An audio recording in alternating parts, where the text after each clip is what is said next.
আচ্ছা আমি যদি তোমার 10টা টাকা দেই, আচ্ছা আগে ধরো 10টা টাকা দিলাম, ধরো। খুশি না তুমি? খুশি। জোরে বলো, খুশি না? খুশি। আচ্ছা খুশি। এখন এই 10 টাকা দিয়ে কি কি করবা বলো, কি কি খাইবা বলো? রুটি খাম, পান আর বিড়ি খাম। আর একটু জোরে, কি কি খাইবা? বিড়ি খাম। হ্যাঁ বিড়ি খাইবা, তারপর? রুটি পান বিড়ি খাম। রুটি পান বিড়ি খাইবা, তারপর? তারপর এই যে লজেন্স। লজেন লজেন্স খাইবা, তারপর? লজেস। লজেন্স। তারপর এই যে চানাচুর খাম। ছানাচুর খাবো, তারপর? তারপর যে তারপর কি যা আর কি, এই যে আর কি, আর কি? কি যা আর কি, কিরা আর কি? আর কি? কি যা চা। চা। চা খামু, তারপর? চা খাম। তারপর? তারপর কি যা আর কি। এই যে আর কি, আর কি? মনে আসতেছে না? না। আর কিছু কোন, ওই যে পাইনাপেল, এটাকে বলবেন না যে পাইনাপেল খামু, আর কি? পাইনাপেল খাম। আর কি? পাইনাপেল চানাচুর খাম। চানাচুর খামু, আর কি? আর চাটনি খাম। চাটনি খামু, আর কি? কি যা আর কি। এই যে আর কি, আর কি? আর কিছুই না। আর কিছুই না? না।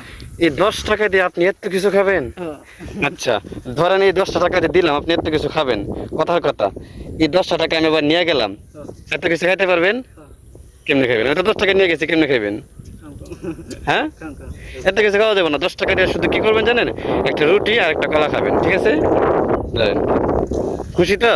রুটি কলা খাবেন, তাহলে শরীর আরো সুস্থ হবে। আর শরীরটা বডি দেখছেন কি বডি দেখছেন নি? এটা বডি হয়ে যায়, এইগুলো হইব এইগুলো।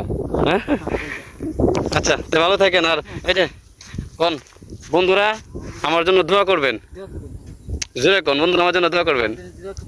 হ্যাঁ তো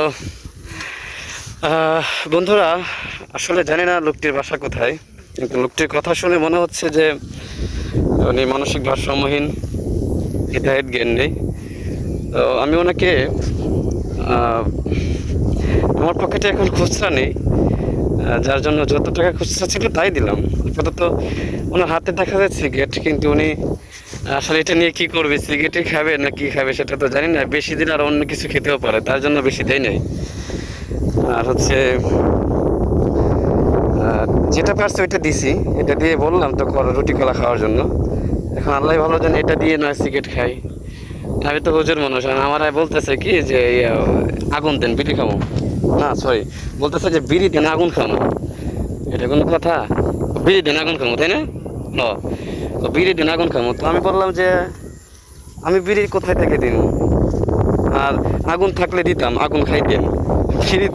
বিড়ি তো আমার কাছে না। হ্যাঁ, তো যে কথাগুলো শুনে মনে হচ্ছে যে লোকটা আসলে মানসিক ভারসাম্যহীন। তো আসলে জানেন ওনার বাসা কোথায় উনি? আচ্ছা আপনার নামটা জানি কি? কি? শেখ মুজিব। আপনার বাবার নাম মানে শেখ মুজিব, আপনার নাম কি? শেখ মুজিব। আপনার নাম শেখ মুজিব? বাসা কোথায়? নাম কি, গ্রামের নাম কি? চিনা? কি? ফুগরা। একবার কয় চিনা, একবার কয় ফুগরা।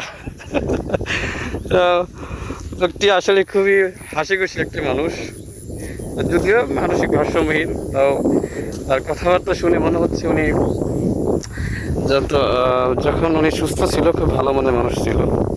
তো যাই হোক, আমি ভিডিওটা ছাড়ার পরে যারা মানুষটিকে চিনে থাকেন বা চিনে থাকবেন, তারা কমেন্ট করে বলবেন যে আসলে লোকটির বাসায় যেন তাকে ফিরিয়ে দিতে পারি বা তার ফ্যামিলিতে যেন যেতে পারে। অবশ্যই কমেন্ট করে বলবেন বা শেয়ার করবেন। তো ভালো থাকবেন, সুস্থ থাকবেন, লোকটির জন্য দোয়া করবেন। আল্লাহ হাফিজ।